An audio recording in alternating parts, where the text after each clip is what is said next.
मी प्रथमतः विनम्र अभिवादन करतो।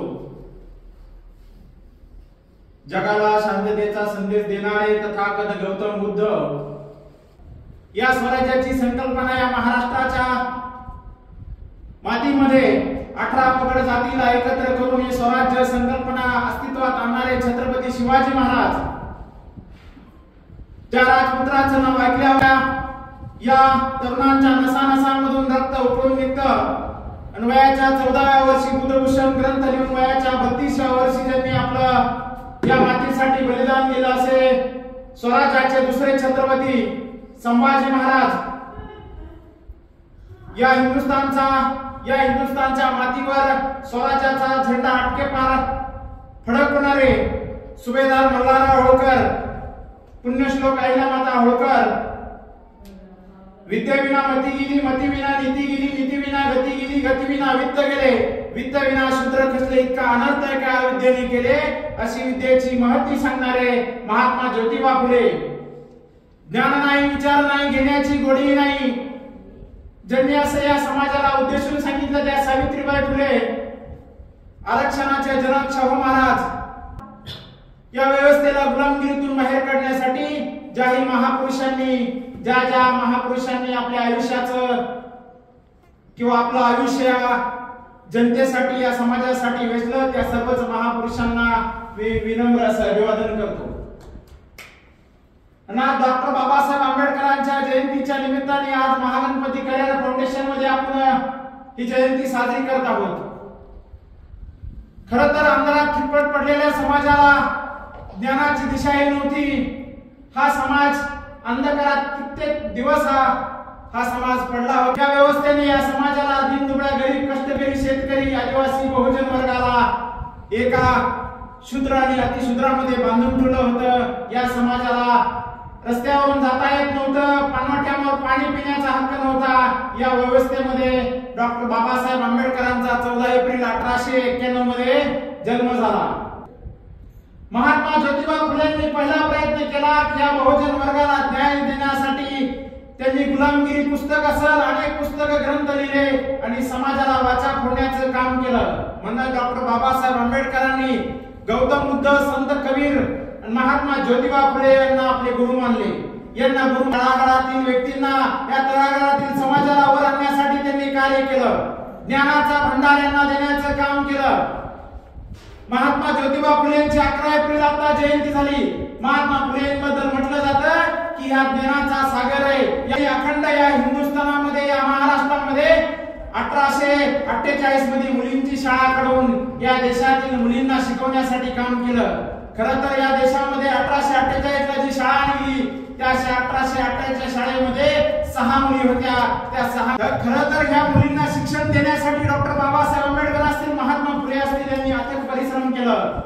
कारण का हा पिचलेला समाज होता, हा खचलेला समाज होता आणि खचलेल्या आणि पिचलेल्या समाजाला घेऊन जाण्याचं काम डॉक्टर बाबासाहेब आंबेडकरांनी केलं।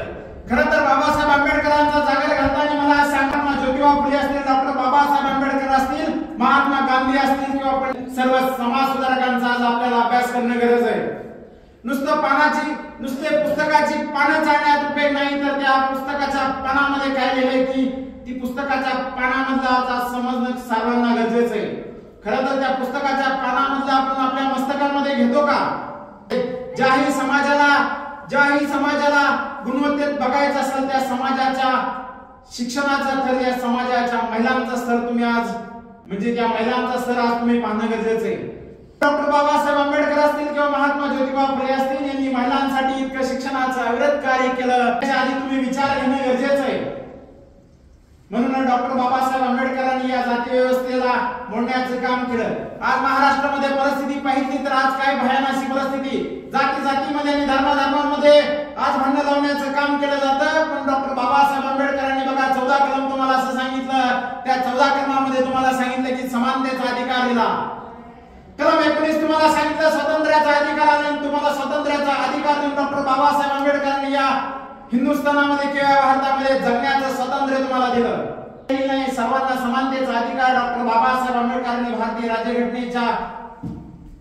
राज्यघटनेमुळे आपल्याला भेटलेला आहे। आज कोणताही व्यक्ती कुठेही जाऊ शकतो, कुठेही फिरू शकतो, कुठेही राहू शकतो, कुठेही व्यवसाय करू शकतो।